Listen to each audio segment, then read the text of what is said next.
Revista Espírita, Jornal de Estudos Psicológicos, Ano 1, janeiro de 1858, número 1, parte A, Introdução. A rapidez com que em todas as partes do mundo se propagaram os estranhos fenômenos das manifestações espíritas é uma prova do interesse que despertam. A princípio, simples objeto de curiosidade, não tardaram em chamar a atenção de homens sérios que, desde o início, entreviram a inevitável influência que viriam a ter sobre o estado moral da sociedade. Cada dia se tornam mais populares as ideias novas que deles surgem, e nada lhes barrará o progresso pela simples razão de que estes fenômenos estão ao alcance de todos, ou de quase todos, e nenhum poder humano lhes impedirá a manifestação. Se os abafam aqui, aparecem em 100 outros lugares. Aqueles, pois, que neles descobrissem um inconveniente qualquer, seriam constrangidos pela mesma força dos fatos a lhes sofrer as consequências, como acontece às indústrias novas, que de começo ferem interesses particulares, mas, ao final das contas, todos se acomodam, porque não poderia ser de outro modo. O que não foi feito e dito contra o magnetismo? Entretanto, todos os raios lançados contra ele, todas as armas com que foi ferido, inclusive o ridículo, esbarraram ante a realidade e apenas serviram para colocá-lo em maior evidência. É que o magnetismo é uma força natural, e ante as forças naturais o homem é um pigmeu, semelhante a esses cachorrinhos que ladram inutilmente contra tudo quanto lhes mete medo. Dá-se com as manifestações espíritas o mesmo que com o sonambulismo. Se elas não se produzirem à plena luz e publicamente, ninguém impedirá que ocorram na intimidade, pois cada família pode descobrir um médium entre os seus membros, desde criança até os velhos, bem como pode encontrar um sonâmbulo. Assim, quem poderá impedir que o primeiro que encontrarmos seja médium e sonâmbulo? Sem dúvida, os que o combatem não pensaram nisto. Insistimos. Quando uma força está na natureza, pode ser paralisada por um instante, mas nunca aniquilada. Apenas pode-se a desviar de seu curso. Ora, a força que se revela no fenômeno das manifestações, seja qual for a sua causa, está na natureza, assim como o magnetismo, e não será aniquilada como o não será a força elétrica. O que é preciso é que seja observada e estudada em todas as suas fases, a fim de se deduzirem as leis que a regem. Se for um erro e uma ilusão, o tempo fará justiça. Se for a verdade, esta é como o vapor. Quanto mais comprimido, maior será sua força de expansão. Admiram-se que, enquanto na América só os Estados Unidos possuem 17 jornais consagrados ao assunto, sem contar uns 100 números de escritos não periódicos, a França, o país da Europa onde mais rapidamente as ideias se aclimataram, não possua nenhum. Nota explicativa 1. Até agora não existe na Europa senão um jornal consagrado à doutrina espírita. Seria desnecessário contestar a utilidade de um órgão especial que põe o público a par do progresso desta nova ciência e a premuna contra os exageros da credulidade tanto quanto do ceptismo. É uma tal lacuna que nos propomos preencher com a publicação desta revista, com o fito de oferecer um meio de comunicação a todos quantos se interessam por estas questões e de ligar por um laço comum os que compreendem a doutrina espírita sob seu verdadeiro ponto de vista moral, a prática do bem e a caridade evangélica para com todos. Se se tratasse apenas de uma coleta de fatos, fácil seria a tarefa. Eles se multiplicam em toda parte com tal rapidez que não faltaria matéria. Mas os fatos, por si só, tornam-se monótonos pela repetição e principalmente pela similitude. O que é necessário ao homem que pensa é algo que lhe fale a inteligência. Faz poucos anos que se manifestaram os primeiros fenômenos e já estamos longe das mesas girantes e falantes que representavam sua infância. Hoje é uma ciência que descobre todo um mundo de mistérios, que patenteia as verdades eternas apenas pressentidas por nosso espírito. É uma doutrina sublime que mostra ao homem o caminho do dever e descobre o mais vasto campo jamais apresentado à observação do filósofo. Nossa obra seria, pois, incompleta e estéril se nos mantivéssemos nos estreitos limites de uma revista anedótica, cujo interesse em breve teria passado. Talvez nos contestem a denominação de ciência que damos ao Espiritismo. Ele não teria, sem dúvida, e em nenhum caso, as características de uma ciência exata. E precisamente nisso está o erro dos que o pretendem julgar e experimentar como uma análise química ou um problema de matemática. Já é bastante que seja uma ciência filosófica.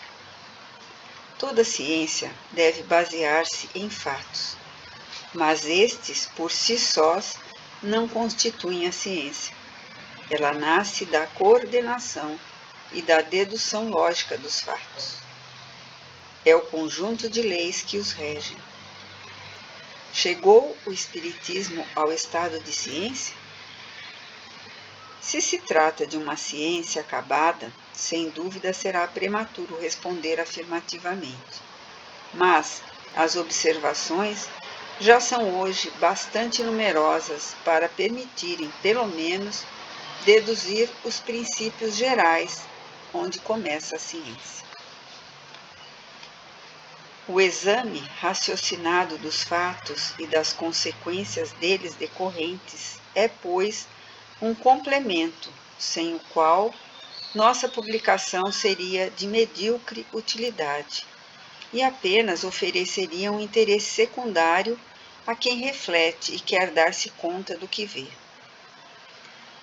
Contudo, como nosso objetivo é chegar à verdade, acolheremos todas as observações que nos forem dirigidas e, tanto quanto permitir o estado dos conhecimentos adquiridos, procuraremos resolver as dúvidas e esclarecer os pontos ainda obscuros.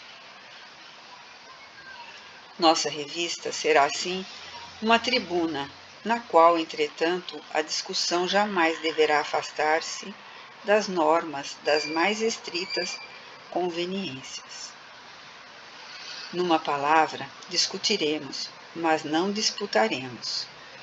As inconveniências de linguagem jamais foram boas razões aos olhos da gente sensata. É a arma daquele que não possui algo melhor e que se volta contra quem a maneja. Embora os fenômenos de que nos ocupamos se tenham produzido nos últimos tempos de maneira mais geral, tudo prova que tem ocorrido desde as eras mais remotas. Não há fenômenos naturais nas invenções que acompanham o progresso do espírito humano.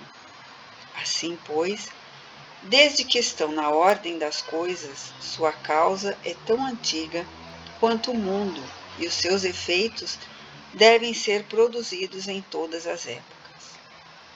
Portanto, o que hoje testemunhamos não é uma descoberta moderna, é o despertar da antiguidade, mas da antiguidade desembaraçada do envoltório místico que gerou as superstições, da antiguidade esclarecida pela civilização e pelo progresso no campo das coisas positivas. A consequência capital que se destaca desses fenômenos é a comunicação que os homens podem estabelecer com os seres do mundo incorpóreo, e dentro de certos limites, o conhecimento que podem adquirir de seu estado futuro. O fato das comunicações com o mundo invisível acha-se em termos inequívocos nos livros bíblicos. Mas, de um lado, para alguns cépticos, a Bíblia não é autoridade suficiente. Do outro, para os crentes, são fatos sobrenaturais, suscitados por um favor especial da divindade. Não representariam, então, para todo o mundo uma prova da generalidade dessas manifestações se as não encontrássemos em 1000 outras fontes diversas. A existência dos espíritos e a sua intervenção no mundo corpóreo é atestada e demonstrada não como um fato excepcional, mas como um princípio geral, em Santo Agostinho, São Jerônimo, São João Crisóstomo e São Gregório Nazianzeno e muitos outros, pais da Igreja. Esta crença firma, além disso, a base de todos os sistemas religiosos. Os mais sábios filósofos da antiguidade a admitiam: Platão, Zoroastro, Confúcio, Apoleio, Pitágoras, Apolônio de Tiana e tantos outros. Encontramo-la no mistério e nos oráculos entre os gregos, os egípcios, os hindus, os caldeus e os romanos, os persas, os chineses. Vemo-la sobreviver a todas as vicissitudes dos povos, a todas as perseguições e desafiar as revoluções físicas e morais da humanidade. Mais tarde, a encontramos entre os adivinhos e feiticeiros da Idade Média, nos vilis e nas valquírias dos escandinavos, nos elfos dos teutões, nos léxios e os domexínios dos eslavos, nos ouriscas e nos brownies da Escócia, nos poupicans e nos tensarpoli dos bretões, nos semis dos caraíbas, numa palavra, em toda a falange de ninfas, gênios bons e maus, silfos, gnomos, fadas e duendes com os quais todas as nações encheram o espaço. Encontramos a prática das evocações nos povos da Sibéria, do Kamchatka, na Islândia, entre os índios da América do Norte, ou os aborígenes do México e do Peru, na Polinésia, e até entre os estúpidos selvagens da Nova Holanda. Não será por algum absurdo que essa crença se cercou ou se revestiu em vários tempos e lugares que se há de desconhecer que parte de um mesmo princípio, mais ou menos desfigurado. Ora, uma doutrina não se torna universal, não sobrevive a milhares de gerações, não se implanta de um polo a outro, entre os povos mais diversificados e em todos os graus da escala social, se não estiver fundada em algo positivo. O que será esse algo? É o que nulo demonstram as recentes manifestações. procurar as relações possivelmente existentes entre estas manifestações e todas essas crenças é buscar a verdade. A história da doutrina espírita é, de certo modo, a história do espírito humano. Teremos que estudá-la em todas as fontes, que nos facultarão um meio inesgotável de observações tão instrutivas quão interessantes, sobre os fatos geralmente pouco conhecidos. Esta parte nos dará a oportunidade de explicar a origem de uma porção de lendas e de crenças populares que participam da verdade, da alegoria e da superstição. No que concerne às manifestações atuais, relataremos todos os fenômenos patentes que testemunharmos ou que chegarem ao nosso conhecimento, sempre que nos parecerem merecedores da atenção dos nossos leitores. Do mesmo modo, o faremos em relação aos efeitos espontâneos, por vezes produzidos entre pessoas alheias às práticas espíritas, que ora revelam um poder oculto, ora a independência da alma. Tais são as visões, as aparições, a dupla vista, os pressentimentos, os avisos íntimos, as vozes secretas, etc. Ao relato dos fatos, juntaremos a explicação, tal qual ressalta do conjunto dos princípios. A este respeito, faremos notar que esses espíritos são decorrentes do mesmo ensino dado pelos espíritos e que faremos sempre abstração de nossas próprias ideias. Não se trata, pois, de uma teoria pessoal, mas da que nos foi comunicada e da qual seremos simples intérpretes.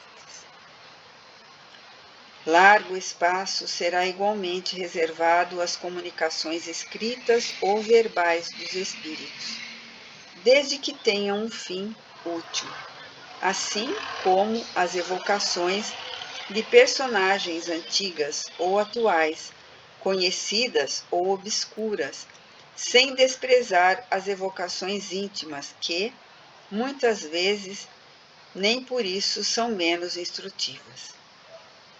Numa palavra, abarcaremos todas as fases das manifestações materiais e inteligentes do mundo incorpóreo. A doutrina espírita oferece-nos, enfim, a solução possível e racional de uma porção de fenômenos morais e antropológicos que testemunhamos diariamente e cuja explicação inutilmente buscaremos em todas as doutrinas conhecidas.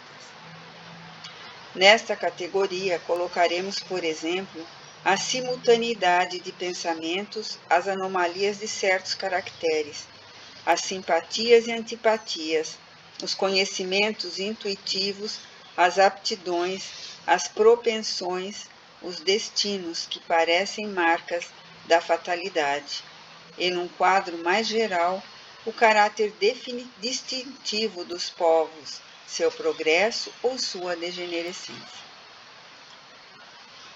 A citação dos fatos juntaremos à pesquisa das causas que o poderiam ter produzido. Da apreciação dos atos brotarão naturalmente ensinamentos úteis quanto à linha de conduta mais conforme à ação moral. Em suas instruções, os espíritos superiores têm sempre o objetivo de despertar nos homens o amor do bem pela prática dos preceitos evangélicos. Por isso mesmo, traçam-nos o pensamento que deve presidir a redação desta coletânea. Como se vê, nosso quadro compreende tudo quanto se liga ao conhecimento da parte metafísica do homem. Estudá-la-emos no seu estado presente e no futuro, pois estudar a natureza dos espíritos é estudar o homem, porque este um dia participará do mundo dos espíritos.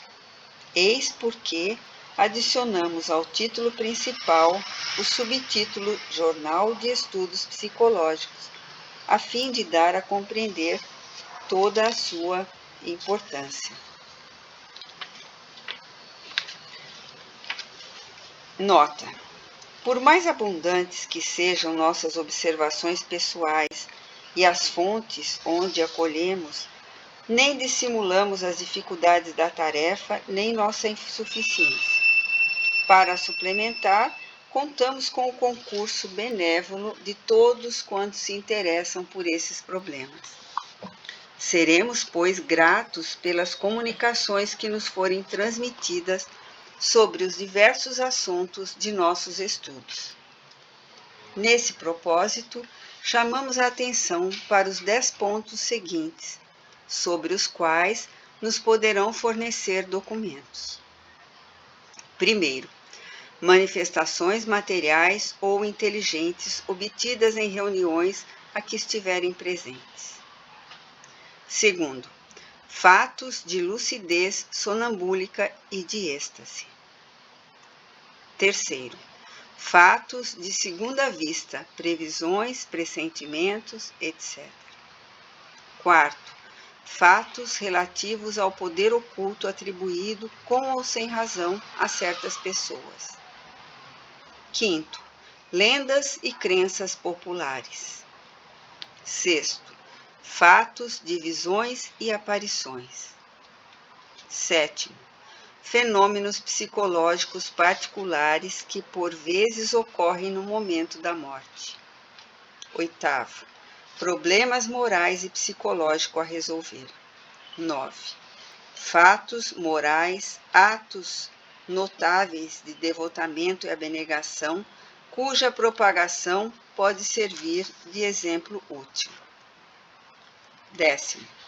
Indicações de obras antigas ou modernas, francesas ou estrangeiras, nas quais se encontrem fatos relativos à manifestação de inteligências ocultas, com a designação e, se possível, a citação das passagens. O mesmo no que concerne à opinião emitida sobre a existência dos espíritos e suas relações com os homens, por autores antigos ou modernos, cujo nome e saber lhe dão autoridade. Só publicaremos o nome das pessoas que nos enviarem comunicações se recebermos formal autorização. Diferentes formas de manifestações. Os espíritos atestam sua presença de várias maneiras, conforme sua aptidão, vontade e maior ou menor elevação. Todos os fenômenos de que teremos ocasião de tratar ligam-se naturalmente a um ou outro desses modos de comunicação.